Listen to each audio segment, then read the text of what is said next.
everyone. So it is the end of this year, and it's December 2020, and it's amazing how fast this year went by, because it just seems like the other day when we were all rushing around, trying to buy grocery and toilet paper and paper towels for the first lockdown.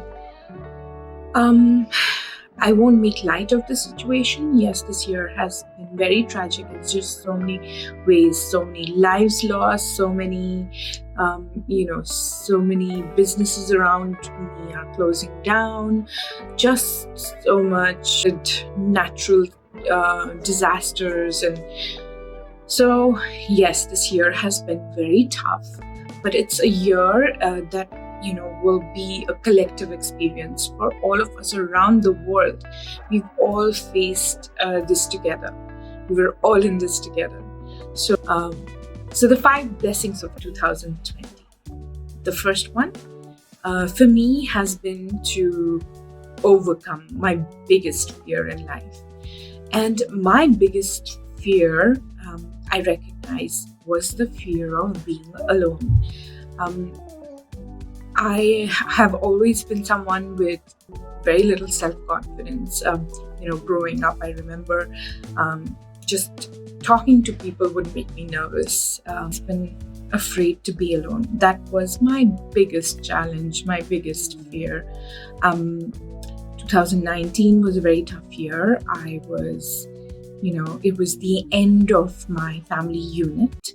Last year, I remember not wanting to be alone in my apartment. I would, every weekend, I would make plans with friends, and I would, even on weekdays, I would try and meet other people. I was socializing a lot. I just did not want to be here alone.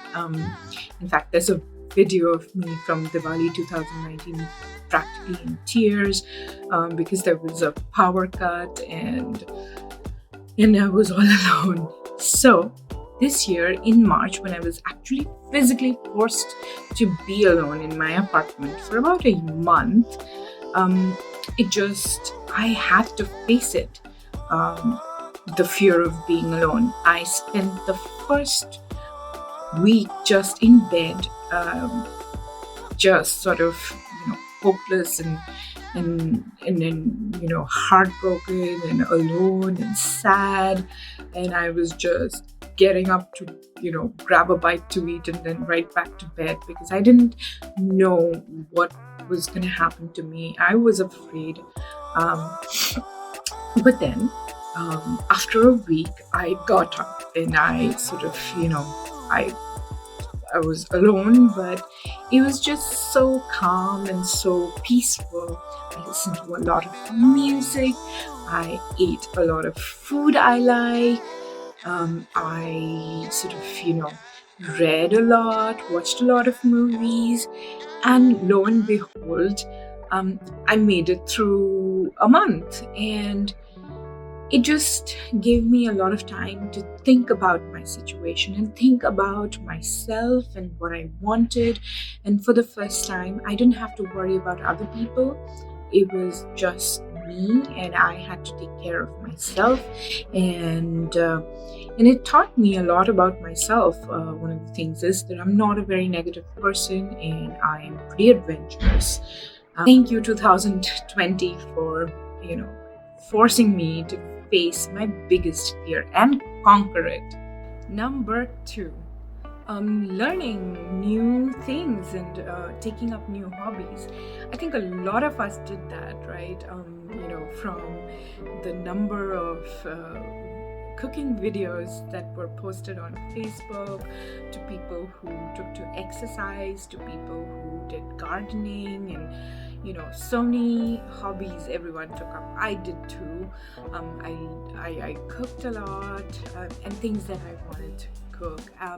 For me personally, celebrating every day, one of the things that I always wanted to do was every year take up a new interest to discover myself. So I also took on some new hobbies and new interests, and I had the time to actually pursue it. So, thank you, 2020, for teaching me so many new things. Number three, 2020 really taught me to slow down, to kind of enjoy the moment, to not, you know, in the past years, everything is just so go, go, go, go, go, as if you are, there's a train or a bus that you're going to miss. So, most of us are just running, and, weekends were just so busy with meeting people and doing things and trying to, just lead a busy social life. This year taught me to slow down, to actually do nothing, to enjoy just my surroundings. Number four, connecting us and disconnecting us. So with the whole shelter in place, it really showed me who were my real friends, who wanted to keep in touch with me, who called me throughout and asked me if I was okay. And you realize that while we're all very connected to each other through Facebook and Instagram and all the other social media channels constantly every day, I know what my friends are doing across the world, and yet are they really there? Who really matters? Also, the Zoom calls are amazing. I know, not the boring ones that most of us have to attend to every day, but this year was my dad's 80th birthday.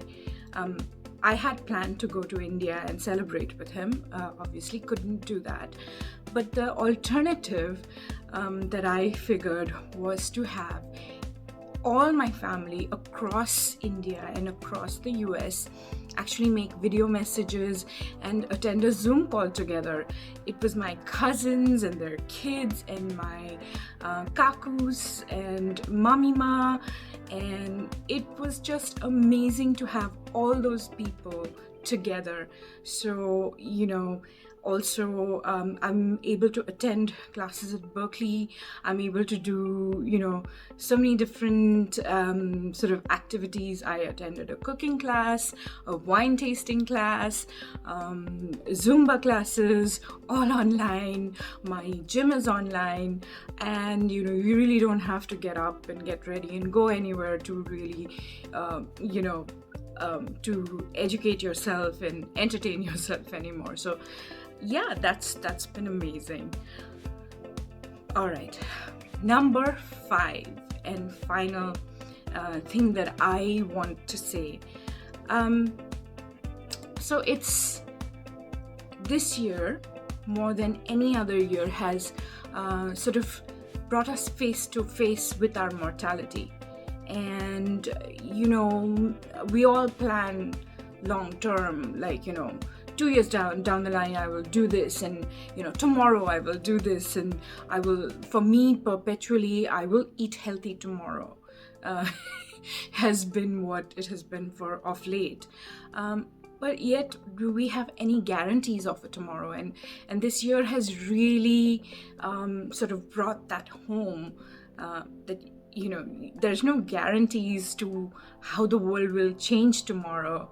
So honestly, I've always believed that I need to live in the moment, but this year more than ever I've realized that if there's anything I want to do, now is the time. Don't wait for tomorrow, because and so to sort of to wait for tomorrow is is pointless. For me, I've always believed in celebrating every day, because there are no guarantees for tomorrow.